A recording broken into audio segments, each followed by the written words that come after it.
528 international number ہے 667.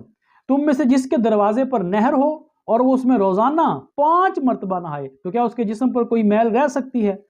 صحابہ کرام نے عرض کی ذرا بھی میل نہیں رہ سکتی. تو آپ صلی اللہ علیہ وسلم نے فرمایا ایسے ہی 5 نمازیں ہیں، ان کے ذریعے سے اللہ گناہوں کو مٹا دیتا ہے. اور اسی طرح بخاری کی حدیث ہے 806، جب اللہ تعالیٰ جہنمی لوگوں پر رحمت کا ارادہ کرے گا تو فرشتوں کو حکم دے گا کہ جس نے بھی خالص اللہ کی عبادت کی ہے اسے جہنم سے باہر نکال. تو فرشتوں نے پیشانیوں پر سجدوں کے نشان سے پہچان کر باہر نکال لیں گے، کیونکہ اللہ تعالیٰ نے آگ پر سجدے کے نشان کو جلانا حرام قرار دیا. یعنی نمازی ہوگا مگر معاملات میں خرابی ہوگی، نماز پڑھتا رہا ہوگا لیکن معاملات میں خرابی ہوگی، مگر ایٹ دی اینڈ اس کو جہنم میں سے نکال لیا جائے گا صرف اور صرف اس کی عبادت، اس کی ریاضت، اس کی نماز کی وجہ سے. تو کیا سمجھ آئی بات؟ دونوں چیزیں لازم و ملزوم ہیں، حقوق اللہ بھی اور حقوق العباد بھی. حقوق العباد آپ تب پورے کر سکیں گے جب آپ حقوق اللہ کو پورا کریں گے. یہ نہیں ہو سکتا کہ آپ حقوق اللہ پورا نہ کریں اور معاملات کو صرف آپ دیکھیں. یہ نہیں، جو اللہ کے حقوق پورے، جس نے کائنات، جس نے آپ کو ہر چیز عطا کی، آنکھ، ناک، کان، شعور، عقل، ہاتھ، پاؤں، آپ اس کے حقوق پورے نہیں کر سکتے تو آپ کسی انسان کے حقوق کیا پورے کریں گے؟ اور دونوں ہی امپورٹنٹ ہیں، حقوق اللہ بھی اور حقوق العباد بھی، دونوں لازم و ملزوم ہیں، دونوں ہی ضروری ہیں. اور اسی طرح نسائی شریف کی حدیث ہے 339، میری آنکھوں کی ٹھنڈک نماز میں رکھ دی گئی. امام الانبیاء صلی اللہ علیہ وآلہ وسلم نے فرمایا کہ میری آنکھوں کی ٹھنڈک نماز میں رکھ دی گئی. اب اتنی وعیدوں کے بعد، اتنی اہم آیات جو میں نے بیان کی ہیں، ان کے باوجود بھی اگر کوئی شخص نماز نہیں پڑھتا اور اپنی ہٹ درمی پہ ہے اور اپنے نفس کی پوجا کر رہا ہے، اپنے نفس کا پجاری ہے، اور وہ اللہ رب العزت کی حی علی الصلاۃ، حی علی الفلاح کی صدائیں سننے کے باوجود بھی اگر وہ نماز نہیں پڑھتا تو اس کا کیا حال ہے؟ آئیے دیکھتے ہیں قرآن مجید میں سورۃ الروم آیت نمبر 31، آیت نمبر 31 میں اللہ رب العزت فرما رہے ہیں وَأَقِیمُوا الصَّلَاةَ وَلَا تَکُونُوا مِنَ الْمُشْرِکِینَ، اور نماز قائم کرو اور شرک کرنے والوں سے نہ ہو جاؤ. کیا مطلب؟ جو نماز قائم کرے گا وہی اللہ کا ہے، وہی مسلمان ہے، اور اگر جو نماز قائم نہیں کرتا تو اس کا شمار مشرکین میں ہوگا. یہ کوئی چھوٹی بات ہے، یہ اللہ کا فیصلہ ہے. اس لیے وہ لوگ جو یہ کہتے ہیں کہ حقوق اللہ تو اللہ معاف کر دے گا، اللہ کیا فرما رہا ہے؟ اور نماز قائم کرو اور مشرکین یعنی شرک کرنے والوں سے نہ ہو جاؤ. اور اسی طرح سورۃ النساء آیت نمبر 142 142 میں بلا شبہ منافقین اللہ سے دھوکہ بازی کر رہے ہیں، حالانکہ اللہ انہیں دھوکہ دے گا. اللہ کو تو کوئی دھوکہ نہیں دے سکتا. ان کی نشانی یہ ہے کہ جب وہ نماز کے لیے کھڑے ہوتے ہیں تو نہایت سست کھڑے ہوتے ہیں. اللہ میری توبہ استغفر. آج میں نمازیوں کی اپنی حالت دیکھیے کہ جب اذان کا وقت، جب اذان ہوتی ہے تو ہم کیسے نڈھال ہو جاتے ہیں کہ یار ابھی تو نماز پڑھ کے آئے تو اب پھر اذان ہونے شروع، سستی سے. حالانکہ نماز عاجزی سے خشوع خضوع مانگتی ہے، یہ بنیادی ایلیمنٹ ہے خشوع خضوع کا. تو یہ کس پر؟ منافقین پر بھاری ہے. بہرحال تو پھر ایسے مشرکین کے لیے، جس کو قرآن کہہ رہا ہے کہ جو نماز نہیں پڑھتا، جو جان بوجھ کر نماز چھوڑتا ہے، کیونکہ نماز ایک ایسی عبادت ہے جس کی چھوٹ ہے ہی نہیں. آپ روزہ بیمار ہیں، سفر پہ ہیں، آپ روزہ چھوڑ سکتے ہیں. حج آپ کے سفر کرنے کے نہیں ہے، یا آپ کے پاس اتنے روپے نہیں ہیں کہ آپ حج کا خرچ برداشت کر سکیں، حج آپ پر فرض نہیں ہے. زکوٰۃ آپ صاحب نصاب نہیں ہے تو زکوٰۃ آپ نہ دیں. نماز میں کوئی گنجائش نہیں. اگر کھڑے ہو کے نہیں پڑھ سکتے تو بیٹھ کے پڑھیں، بیٹھ کے نہیں پڑھ سکتے تو لیٹ کے پڑھیں، لیٹ کے نہیں تو اشاروں سے. نماز کی کوئی چھوٹ نہیں. ہاں صرف 2 وجوہات کی بنا پر، نوم یا نسیان، یا نیند آ گئی، آپ سوئے ہوئے تھے اور نماز کا وقت گزر گیا، تو اس میں یہ ہے کہ جیسے ہی آپ کی آنکھ کھلے آپ فوراً اللہ رب العزت کے حضور کھڑے ہو جاؤ، آپ کی نماز ہو جائے گی. یا بھول گئے، ذہن میں نہیں رہا کسی وجہ سے، کبھی ہو جاتا ہے ایسے تو جیسے ہی اس کو ذہن میں آئی وہ نماز، اس کے علاوہ کوئی عذر نہیں ہے نماز کے حوالے سے، اتنی اہمیت نماز کی دی گئی۔ تو بہرحال جو جان بوجھ کے نماز چھوڑتے ہیں اور پھر چھوڑتے ہی چلے جاتے ہیں، تو اس کے لیے اللہ رب العزت کیا فرما رہا ہے سورۃ التوبہ آیت نمبر 5 میں، مشرکین کو جہاں پاؤ قتل کرو اور انہیں پکڑو اور انہیں گھیرو، انہیں قابو میں کرو اور ان کے لیے ہر گھات کی جگہ بیٹھو، پھر اگر وہ توبہ کر کے نماز ادا کرنے اور زکوٰۃ دینے لگیں تب انہیں چھوڑ دو۔ یہ ہے، اب یہاں پر یہ اسٹیٹ کا کام ہے، عام آدمی کی بات نہیں ہے، لیکن عام آدمی جس کے انڈر بیوی بچے ہیں ان پر سختی کے ساتھ نماز لاگو کرنا آپ لوگوں کا ہمارا فرض ہے۔ اور جو پچھلے رشتہ داریاں ہو گئی بے نمازیوں سے ہو گئی، لیکن آگے اگر آپ کوئی بیٹا، کوئی بیٹی، کوئی رشتہ دار، کوئی خاندان، کوئی رشتہ جوڑنے والے ہیں تو کم از کم یہ تو دیکھیں کہ وہ نمازی ہے کہ نہیں ہے۔ میں یہ نہیں کہہ رہا ہوں کہ فرقہ واریت الگ بات ہے، نمازی ہونا ضروری ہے۔ کیا وہ نمازی ہے؟ کیا ہم اپنے بیٹے یا بیٹی کو کسی بے نمازی کو ترجیح دیتے ہیں؟ یہ دیکھتے ہی نہیں ہے۔ صلہ رحمی کریں، ان کے ساتھ صلہ رحمی کرنے کا حکم دیا گیا ہے۔ صلہ رحمی کیا ہے؟ ان کے مشکل وقت میں کھڑے ہوں، ان کو ضروریات اگر اللہ نے آپ کو دیا ہوا فائنینشلی ان کی پوری کریں، لیکن جو اللہ کے لیے دشمنی کرے یا اللہ کے لیے دوستی، کیا مطلب اس کا؟ اسے بھی جو اللہ کا نہیں ہے وہ آپ کا نہیں ہے، چاہے کچھ بھی ہو جائے، جو کچھ بھی ہو جائے۔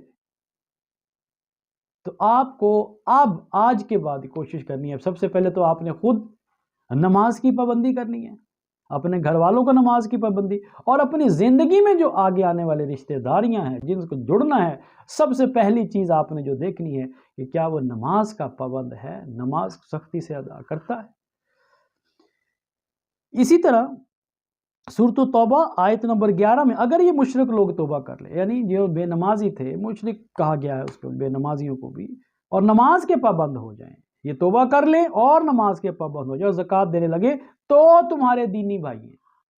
اگر یہ نماز پڑھتے ہیں اور زکوٰۃ دیتے ہیں، اللہ کے فرما بردار، تو تمہارے بھائی ہیں، ورنہ نہیں ہیں، ان کے ساتھ تعلق نہیں ہے۔ اور اسی طریقے سے مسلم شریف کی حدیث ہے 246 انٹرنیشنل نمبر 82، بلا شبہ آدمی اور شرک و کفر کے درمیان فرق صرف نماز کا چھوڑنا ہے۔ اسی طریقے سے ترمذی کی حدیث ہے 2621 اور نسائی کی 464، ابن ماجہ 1069۔ آپ صلی اللہ علیہ وسلم نے فرمایا ہمارے اور ان کافروں کے درمیان نماز قائم کر رکھنے کا عہد ہے، جس نے نماز چھوڑ دی اس نے کفر کیا۔ ایسی بہت سی آیات آپ کو جو ہے، ایسی احادیث جو ہیں وہ آپ کو ملے گی، اور آخر میں جو نماز نہیں پڑھتا اس کا انجام کیا ہوگا، اس کے ساتھ کیا ہونے والا ہے۔ اب قرآن دیکھتے ہیں، قرآن سورۃ المریم آیت نمبر 59 میں اللہ رب العزت فرماتے ہیں پھر ان کے بعد نالائق لوگ ان کے جانشین بنے جنہوں نے نماز ضائع کی اور خواہشات کے پیچھے لگ گئے، خواہشات نفس کے۔ جب نماز نہیں پڑھتے تو یہ ہم نفس کے پجاری، اللہ کہتا ہو نماز کی طرف، نفس کہتا نہیں دل نہیں کر رہا، نیند پوری کر رہے، تھک گئے ہیں، یہ کام پورا کر رہے، میٹنگز پوری کر لیں، تو یہ نفس کے پجاری ہیں۔ تو جو اپنے نفس کے پیچھے لگ گئے وہ ان قریب اس گمراہی کے انجام سے دو چار ہوں گے۔ آیت نمبر 59 سورۃ المریم، اور اس کے اگلی آیت میں اللہ فرماتے ہیں ہم مگر جو توبہ کر لیں اور ایمان لے آئیں اور نیک عمل اختیار کریں تو وہ جنت میں داخل ہوں گے۔ ہاں، آج ہی توبہ کر لیجئے اور تہیہ کر لیجئے کہ آج کے بعد نماز کی پابندی ضرور کرنی ہے۔ ایسا ہو ہی نہیں سکتا کہ نماز چھوٹ جائے۔ آپ کے پاس ٹائم نہیں، آپ فرض پڑھ لیں، صرف فرض پڑھ لیں، فرض ضروری ہے، لیکن نماز چھوڑنے کا تو کوئی توقع نہیں بنتا۔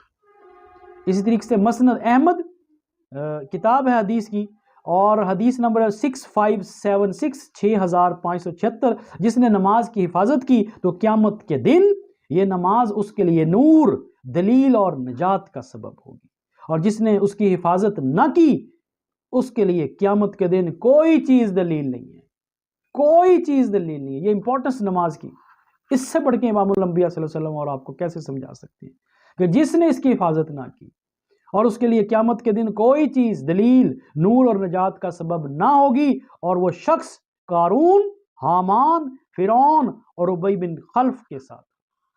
استغفر۔ تو نماز میرے بھائیوں، نماز بہت ضروری ہے۔ یہ تو 7 سال کی عمر میں پیار سے اور 10 سال کی عمر میں سختی سے پڑھانے کا حکم دیا گیا ہے، تاکہ اس کی جان، اس کی ہڈیوں میں رچ بس جائے نماز۔ نماز ایک ایسی چیز ہے جو اللہ تعالیٰ سے تعلق جوڑتی ہے، جو اللہ سے ربط رکھتی ہے۔ سب سے پہلے تو آپ کو نماز کے جو الفاظ آپ دہراتے ہیں، آپ کو ان کے بارے میں پتہ ہونا چاہیے کہ اللہ سے ہم جو گفتگو کر رہے ہیں، یا اللہ جو ہمیں کہہ رہا ہے، ہمیں اس کی سمجھ ہے کہ ہم کیا کہہ رہے ہیں اللہ سے، اور اللہ ہمیں کیا کہہ رہا ہے۔ ہم کھڑے ہیں اللہ کے حضور، سبحانک اللہم و بحمدک و تبارک اسمک سے لے کر یوم یقوم الحساب تک ہمیں یہ پتہ ہونا چاہیے کہ ہم کیا گفتگو کر رہے ہیں۔ اور آخر میں اس آیت کے ساتھ میں اپنی بات مکمل کروں گا۔